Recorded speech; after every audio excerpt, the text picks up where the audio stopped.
Hi, I'm Eric, and today I'm going to be talking about animal testing. My opponent's claim was that animal use in experimentation is ineffective, and they supported this by saying animal tests are costly, there are alternatives available, and animals are a poor comparison for humans. I'm here to argue that it is in fact effective and has been proven to be effective throughout time.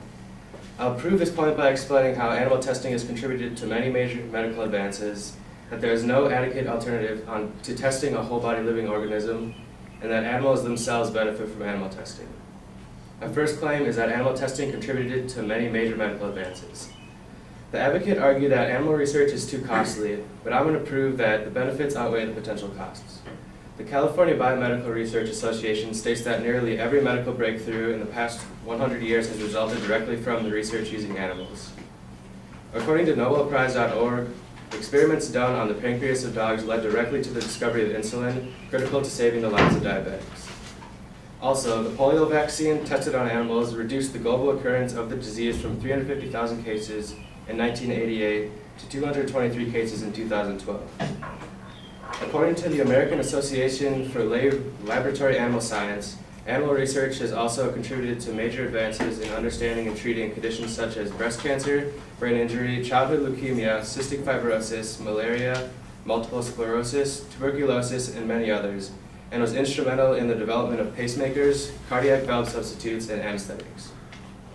As stated by the Foundation for Biomedical Research, some of the most notable discoveries through the use of animal research have been the smallpox vaccine, developed through the use of cows, the anthrax vaccine developed through testing on sheep, the discovery of the life cycle of malaria through the use of pigeons, and also the polio vaccine developed through testing on mice and monkeys. My second claim is that there is no adequate alternative to testing on a living whole body system. The advocate stated that studying skin cells is an effective alternative, but according to the California Biomedical Research Association, studying cell cultures in a petri dish, while sometimes is useful, does not provide the opportunity to study interrelated processes occurring in the central nervous system, endocrine system, and immune system. As stated on Britannica.com, evaluating a drug for side effects requires a circulatory system to carry the medicine to different organs. Also, conditions such as blindness and high blood pressure cannot be studied in tissue cultures.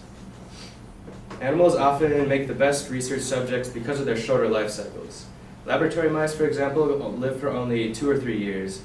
As stated by the California Biomedical Research Association, researchers can study the effects of treatments or genetic manipulation over a whole lifespan or across several generations because of the short lifespans. Rats and mice are also well suited for long-term cancer research because of their short lifespans. My third and final claim is that animals themselves benefit from the results of animal testing. The advocate argued that animal testing harms the test subjects, but they actually tend to benefit from the tests. If vaccines were not tested on animals, millions of animals would have died from rabies, distemper, tetanus, and various other diseases. As stated by Elizabeth Fisher from the Huffington Post, treatments for animals that develop from animal testing include pacemakers for heart disease and remedies for glaucoma. Animal testing has also been important in saving endangered species from extinction. For example, the black-footed ferret, the California condor, and tamarins of Brazil. According to Peter Beaumont from TheGuardian.com, koalas, ravaged by an epidemic of chlamydia and now classified as endangered in some regions of Australia, are being tested with new vaccines that may stall the animal's disappearance. The American Veterinary Medical Association also endorses animal testing because of its many benefits to the medical world. In conclusion, animal testing has contributed to many major medical advances, and there is no better alternative to testing on a living whole body system. The animals themselves also benefit from the results of animal testing, as is an effective method of finding vaccines and testing the safety of our daily use products.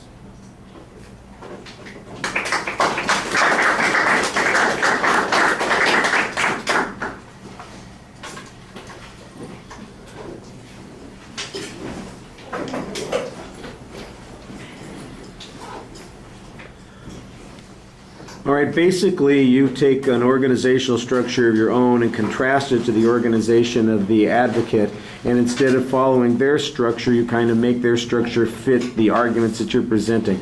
Not automatically a problem, but it could be a little bit confusing on occasion. The evidence that you have on the individual points is really good. You've got sources that you cite consistently. You've got testimony and examples on most of those points.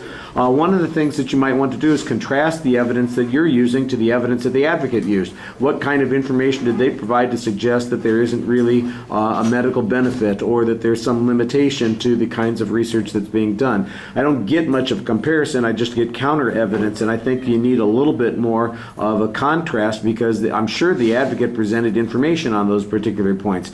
So if it's going to be dueling evidence, give us some reason to believe that the evidence that you're citing is really the stuff that we ought to be believing.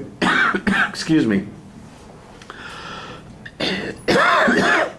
On the second point, where there's no adequate alternative, I thought you did a little bit better job kind of explaining what the limitations of the alternative that the advocate suggests are, particularly on cell cultures, that they don't allow the kind of testing that's necessary for circulatory issues, or systems analysis, or, for instance, side effects and consequences. That makes a little bit of sense. Also, the life cycle issue I thought was explained pretty well. It would be nice if you could show a demonstration that the life cycle issue had made a difference in some breakthrough that had occurred, like in cancer research. You mentioned that rats and mice are particularly useful for that because of the short lifespan. So where's an example of a breakthrough that's occurred because of that, some treatment or some chemical entity that's been created on that particular point.